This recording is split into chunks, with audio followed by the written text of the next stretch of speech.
So what they're saying now is that when paramedics arrived at the house, he did not have a pulse and that they could not get a pulse back.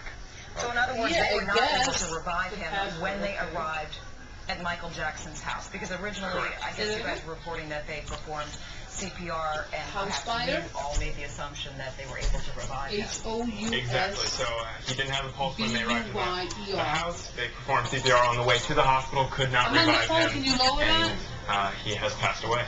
Well, Dari, this would certainly substantiate what some of the family members have been saying all afternoon, that he was in very bad shape and that it really wasn't looking good for him. So obviously they knew something was up then.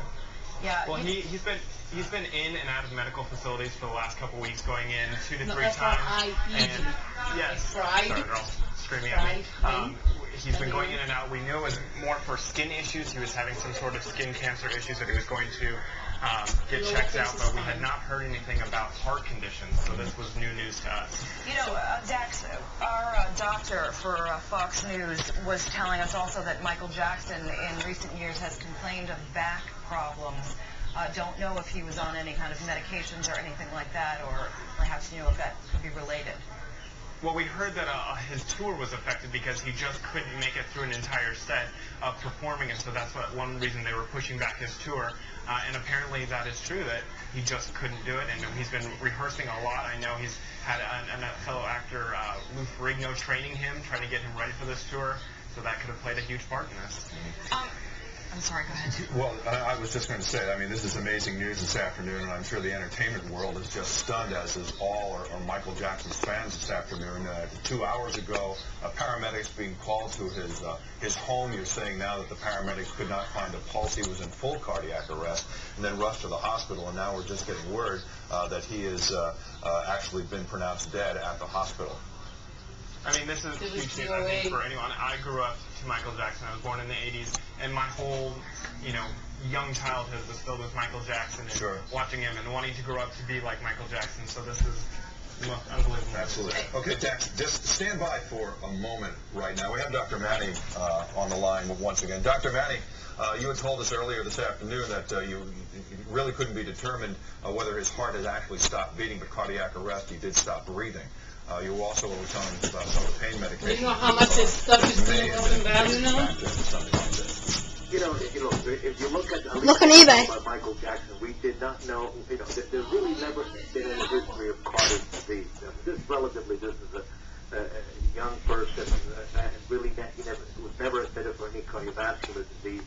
Yes, he was admitted for dehydration, and he has chronic back pain, but he's been very secretive about his health all along. When you find somebody at home not breathing for an undetermined period of time, you wonder, was this really a heart attack? Did the heart stop due to a medical condition, or was it due to some other factors like medication? And we won't know the answer until we get an autopsy, of course, and we get some laboratory testing for drug testing. But it's a very atypical presentation for somebody who does not have any kind of chronic medical problem.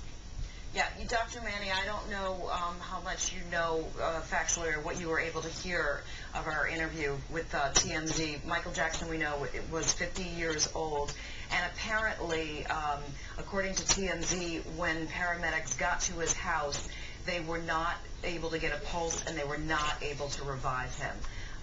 We do not know who was in the house at the time. Obviously, Michael Jackson has always been known for having a lot of staff and people like that. But what does it tell you? I mean, obviously, the timeline is very important. It tells me a lot about his timeline. It tells me that there was a massive, probably period of time where Michael Jackson was not breathing. And again, when you don't have any oxygen going into the lungs, to the brain, into the heart, ultimately all these organs really do not respond to the typical CPR. So when the paramedics got there, despite the fact that they gave him oxygen, that they tried to do whatever chest compressions they could do, whether they put a defibrillator on or not, if there's a significant period of time where time has elapsed, these organs are so damaged that really you cannot revive the patient, and ultimately this is exactly what happened.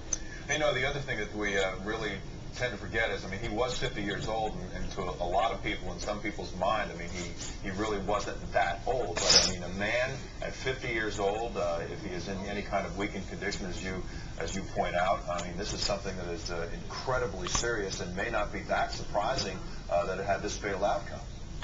Well, Michael Jackson lived a very secretive life when it came to his personal, way of doing things, and you begin to wonder, what kind of things he was doing to get prepared for this concert. If you looked at his, mom and dad.